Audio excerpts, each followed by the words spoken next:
अध्यक्ष महोदय, अजितदादा पवार हे राज्याचे उपमुख्यमंत्री होते आणि त्यांचं अपघाती निधन झालं।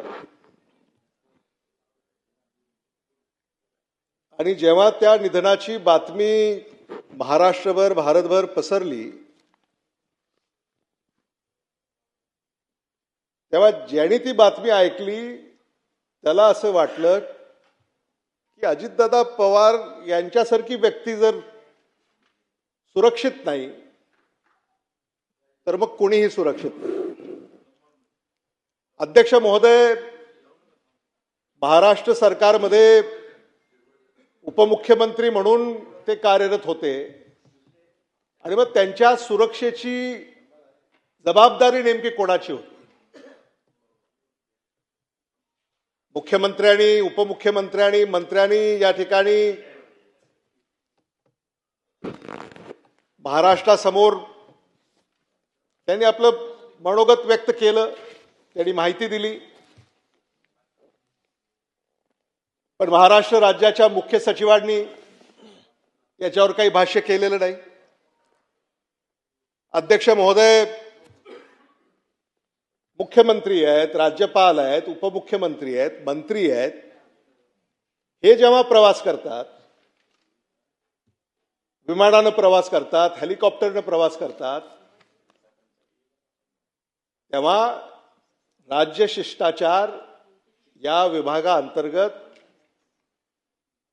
त्याच्यामध्ये काही नियम आहेत। राज्य शिष्टाचार विभागाच्या सचिवांना सुद्धा या संदर्भामध्ये काही भाष्य केलं नाही। अध्यक्ष महोदय, मुख्यमंत्र्यांच्या सुरक्षिततेची, उपमुख्यमंत्र्यांच्या सुरक्षिततेची, मंत्र्यांच्या सुरक्षिततेची जबाबदारी कोणाची आहे? ही जबाबदारी गृह खात्याची आहे का? आणि म्हणून मुख्यमंत्री, उपमुख्यमंत्री, राज्यपाल, मंत्री जेव्हा असा प्रवास करतात मग महाराष्ट्रात, भारतात, तर त्याची काही नियमावली असेल ना, आणि त्या नियमांची अंमलबजावणी नेमकी होते का, हे सुद्धा या संदर्भामध्ये मला असं वाटतं सरकारनं स्पष्ट करणं गरजेचं आहे।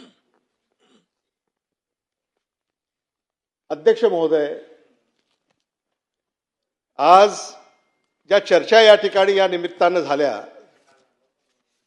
त्याच्यामध्ये हा अपघात झाला, केंद्र सरकारच्या AAIB या संस्थेनं जे काही निष्कर्ष या ठिकाणी काढले, अध्यक्ष महोदय, Baramati airport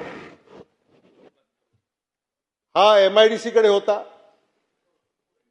Maharashtra industrial development corporation, त्यानंतर MADC ला तो वर्ग करण्यात आला, महाराष्ट्र एअरपोर्ट डेव्हलपमेंट अथॉरिटी, आणि या संस्थांनी सुद्धा त्याच्यावर काही भाष्य केलेलं नाही। अध्यक्ष महोदय, आजपर्यंत हे मला आपल्या निदर्शनास आणून द्यायचं आहे। त्याच्यामध्ये आता AAIB ने काय म्हटलंय, तिथं there was no weather station, no instrument approach, missing wind sock, faded runway markings, ह्या सगळ्या त्रुटी बारामती एअरपोर्टमध्ये असाव्यात। अध्यक्ष महोदय, अर्थसंकल्पामध्ये आता या सगळ्या विमानतळांना पुन्हा नव्यानं विकसित करण्याची घोषणा सुद्धा या ठिकाणी अध्यक्ष महोदय झाली, पण मला या निमित्तानं या ठिकाणी सांगायचं आहे की हे अगोदर समजा झालं असतं तर अशा घटना सुद्धा कदाचित या टाळता येऊ शकल्या असत्या। आणि म्हणून आजही मला, म्हणजे मुख्यमंत्र्यांना माझी या निमित्तानं विनंती आहे, आपल्या माध्यमातून मी सरकारला या ठिकाणी विनंती करू इच्छितो की महाराष्ट्र सरकारकडनं या संदर्भामध्ये काहीतरी निवेदन झालं पाहिजे, नाहीतर चौकशी होईल, मग ते केंद्राकडे आहे, केंद्र चौकशी करेल, ही सगळी चर्चा होत राहील। अध्यक्ष महोदय, पण यातून सुद्धा आपण काहीतरी शिकणार आहोत की नाही? महाराष्ट्र सरकारचे जे प्रमुख आहेत त्यांच्या सुरक्षेच्या संदर्भामध्ये उपमुख्यमंत्री आहेत त्यांच्या सुरक्षेच्या संदर्भामध्ये राज्यपाल मंत्री, मला असं वाटतं की या संदर्भामध्ये अतिशय गांभीर्यानं याकडे पाहण्याची आवश्यकता आहे. हे मला मुद्दामून या ठिकाणी आपल्याला सांगायचं आहे.